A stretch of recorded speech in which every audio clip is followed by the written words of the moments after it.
Preso a pugni per aver preso le difese di una ragazza che era stata importunata durante una lite in discoteca, la vittima dell'aggressione è un 21enne di Este. L'episodio di violenza è avvenuto nella notte tra sabato e domenica nella discoteca Radio Londra della cittadina della Bassa Padovana.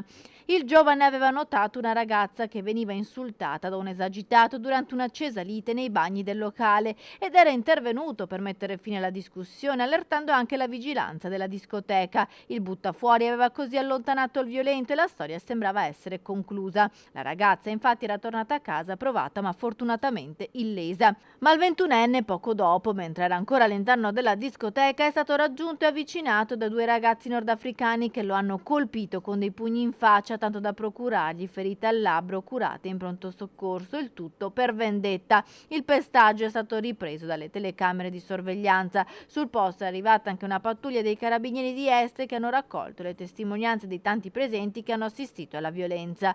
I due aggressori, descritti come due giovani nordafricani piuttosto corpulenti, invece si sono dileguati rapidamente. In queste ore il 21enne, dopo gli accertamenti in ospedale, ha presentato la denuncia in caserma.